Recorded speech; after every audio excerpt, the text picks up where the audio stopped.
Welcome back to The Evil Within. This is our 4th episode in the assignment DLC for the game. Starting Chapter 2 off today, we have 3 episodes total for Chapter 2. Where did he go?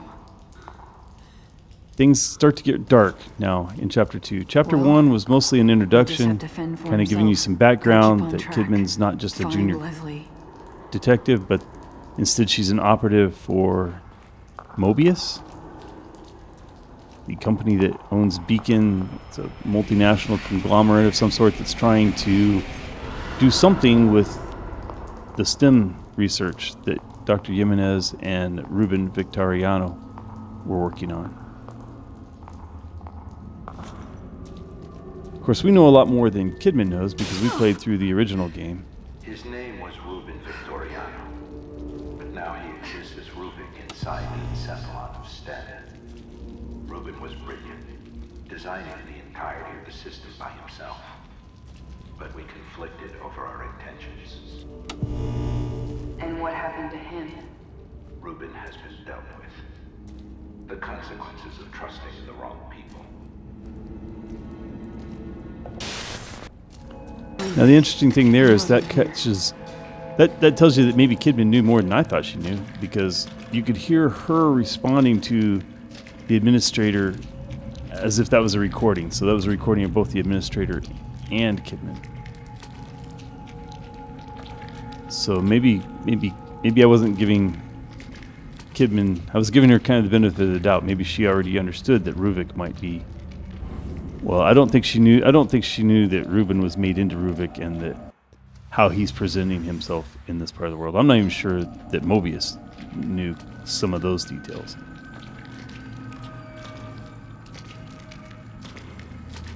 She did learn recently, just before the end of Chapter 1, that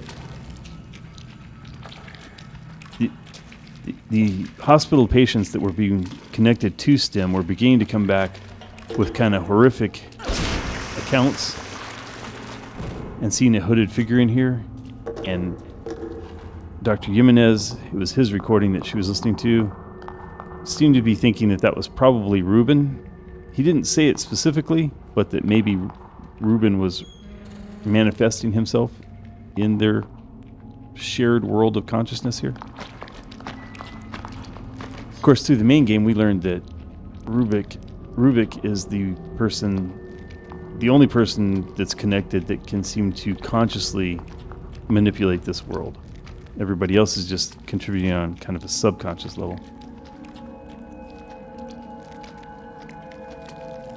If you remember from the main game, Sebastian encountered these same creatures. They're invisible. For Sebastian, they were invisible until he would hit him with a flash bolt or with an electric bolt, something like that. Then they would become visible for a moment. They might blink in and out occasionally. Kidman has sort of an advantage that she can shine a flashlight on, but she has the disadvantage that she has no other weapons. So she gets single-use axes as she finds them. I can hear another one, but I never did find it. I don't know. Maybe it was on the other side of that gate moving around somewhere. I don't know.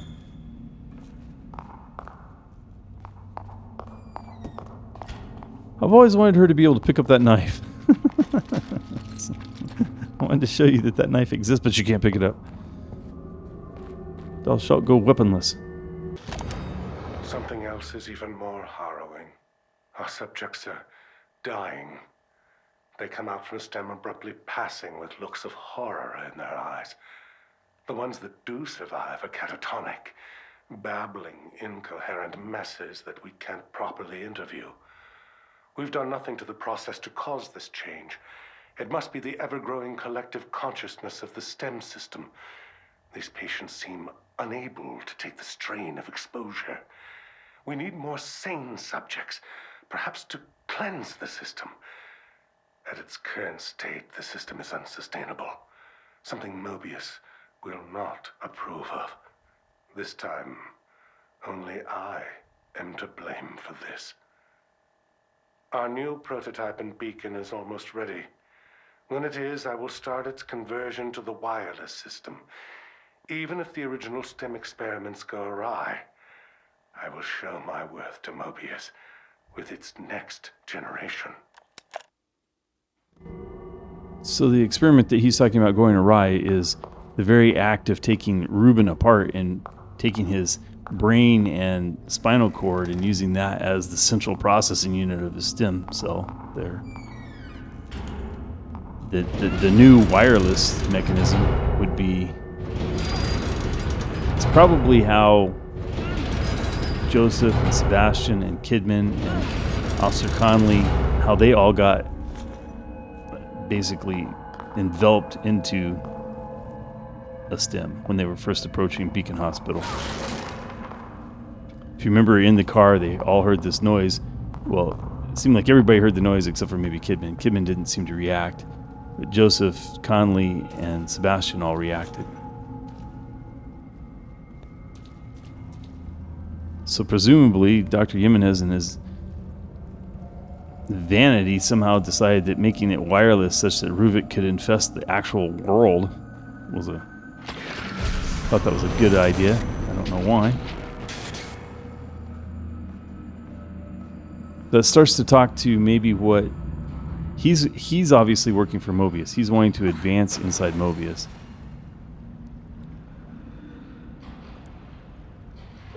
And so the concept of making it wireless may talk to what their desired use of it is. Maybe some sort of mind control of masses. Sounds even more horrifying than this.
I'm being so excited. Hey, handgun! I have a handgun!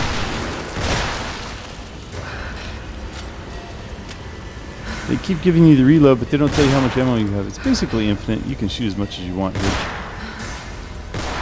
If you miss a lot, it goes south very quickly.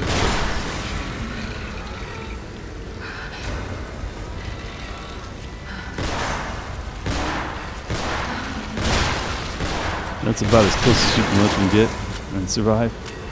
I lost my reticle there. I couldn't see it. It was obviously not where I was looking. I found that the zombies, the walking normal zombies, are the ones that are the most dangerous to me, because when they start running, they can cover that distance pretty quickly, and they also make a smaller target. If you have to reload at the wrong time, it can be really dangerous. Almost didn't see that person until he was right in front of me.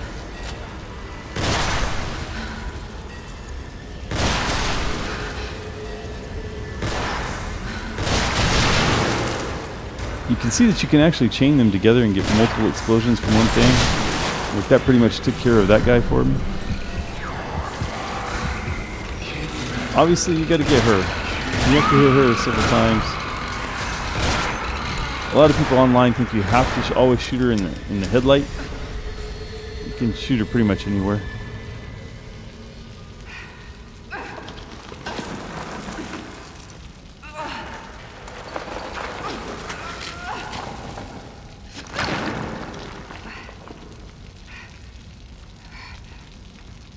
If Leslie's down here, I doubt he'll last long. I've got to find him. This next little area that I'm going to take you to is really easy to miss because, you'll see it's very easy to miss. There's a ladder on the back of one of these pillars, and if you don't happen to come back here and look in the right place and see that ladder, you don't actually have to come up here, and so you can completely blow off this safe and everything else. Of course, if you do, you miss the scrap of paper, and so you wouldn't be making progress towards a warning achievement. This may be the first time that we've seen a lock like that. Not a push button, turn the lights on, turn lights off, but what looks like an actual combination lock. So what we're doing now is we're looking for the combination. If you remember towards the end of the last episode, towards the end of chapter 1, we found one where there was a certain set of lights that had to be on. And we found on a wall, we found basically a diagram that told us which lights to turn on. So we're assuming at this point that there's got to be something that tells us what to do with this combination somewhere on a wall, and if we shine our flashlight on it, it'll light up, and then we'll be able to figure it out. There was also in chapter 1, there was a safe with 3 dials, a red, blue, and green dial, and you had to set them to numbers. So here are our numbers. Now that's 9 to the right. And that's 21, not 27. I thought it was 27. And then 8. So 9, 27, 8 is what I thought. What I wrote down.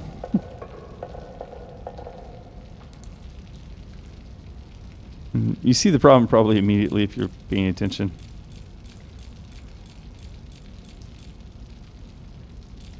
Nine. And then there is no 27.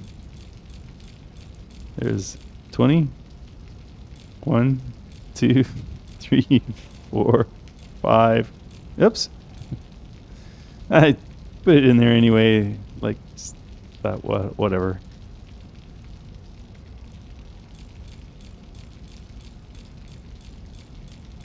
It, of course, isn't going to work.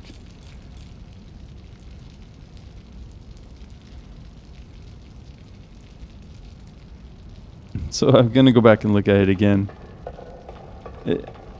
Honestly, I had no idea what I was going to do, because, I mean, that looks like a 27 to me.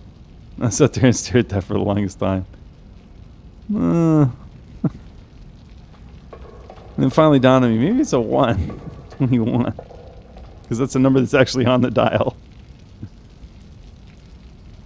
My hat's off to the developers of the game, because most games, when they have things like this in the game, the combination is always the same. You come here, it would always be 9, 21, 7. But it's not. I thought, well, if worse comes to worse, I'll just have to reload a few times until the combination's not that, because it truly is random. They have the graphics and the ability to change the graphics in the game such that you may get a different combination the next time you look. This is scrap number 5. As I've mentioned before, you place them on the board, get them kind of close. You don't have to have them exact. I don't think there's any way to have it be perfect the first time you do it. I think you're always going to have to kind of shuffle them around a little bit.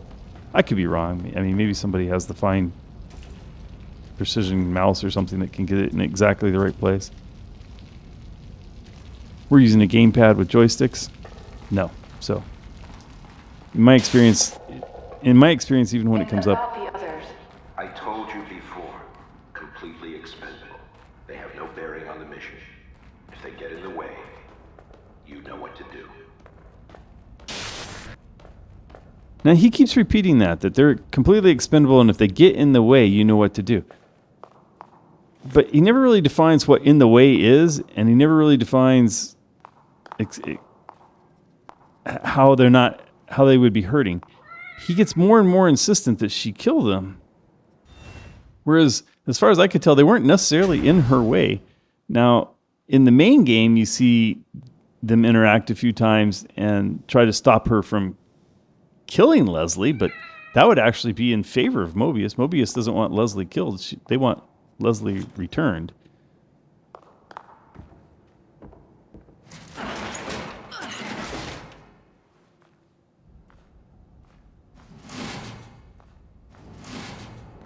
It's like, just because saying somebody's expendable or doesn't mean that you have to kill them, just means that if they wind up dead, it's okay, but they take the approach here that saying they're expendable, almost like she needs to kill them at some point. Sebastian! Kidman! Joseph, wait!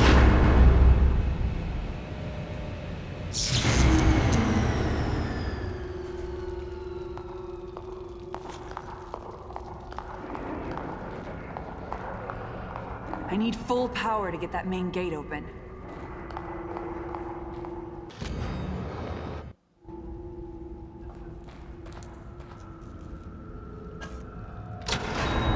You could have actually put that in a couple of different places, open another door first, but I usually just do this one first. I don't know that it changes them in any way, just the order you would do them in.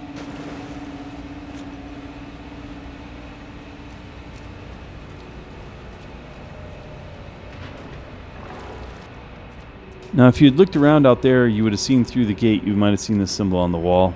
Well, not gate, but through those bars. A little hidden area, another area that you could easily skip. So, of course, when we find areas that you can easily skip, we're looking for documents of some sort. Another safe in this case. Another one of those where certain lights need to be turned on. So check the walls. There's not a lot of room here. Oh, there they are. Looks like they want a lot of them on this time. All but 4 of them.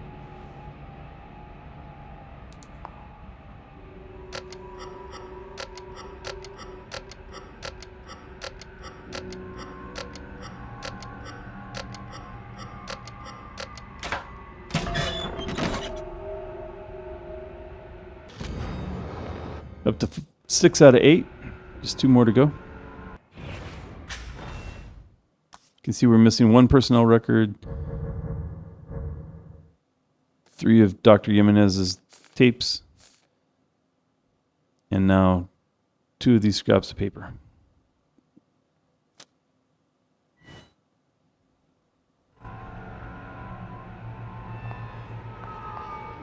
The good news is that they're filling in order, so we know we're not skipping one.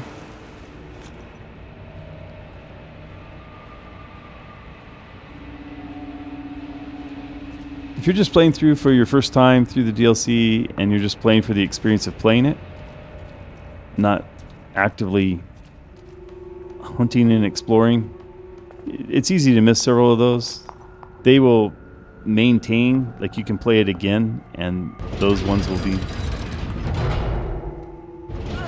I say that, but that's not true because I'm playing it again and they're all there for me. They may still be there, but I'm not sure. I guess there might be a New Game Plus where you could continue and go back. I never played this on New Game Plus. Now I'm questioning. I don't even know if there is a New Game Plus. Okay, so maybe you have to find them all in one playthrough. There's not that many of them, though. A total of 18 things. Most of them are right out in front of you. The safes are a little bit hidden. They're a little harder to get into.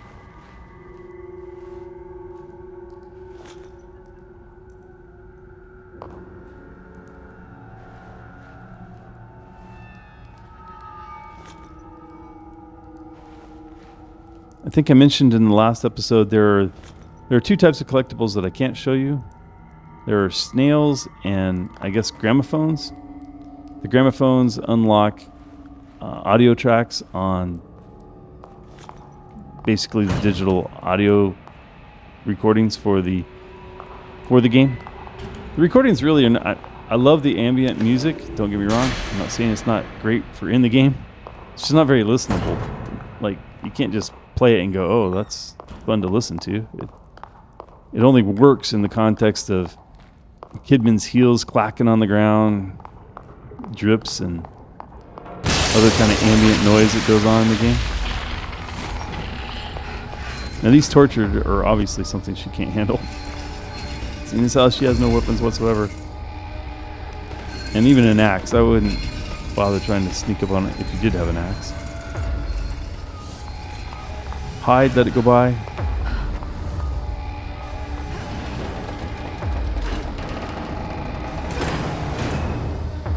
Presumably the sound of the door closing might draw it. If you can, turn the camera around. In this case, she can. So the door closing obviously drew it back. You have to hit B to let go of that. You can't just stop pressing A. You actually have to hit B to release that. Just as a tip. Things that I learned the hard way. Like, why won't she let go? Let go, run. You have to tell her to let go. So I'm not sure if you actually have to come in here to make him come out. I don't think you do. I think if you wait out there long enough, it's just a time thing. He will come back into this area. Just like you did last time, you want to watch him go by, but this time you don't have to pry the door open. And so we're going to run back and work on the gate again. As always, if not all the mechanisms will let you look behind you while you're doing it, but if they do, you probably should. So make sure you check. It's odd how many times you have to push it. But escaping this guy is going to end our video, and we will see you in the second part of Chapter 2 tomorrow. Thanks for watching.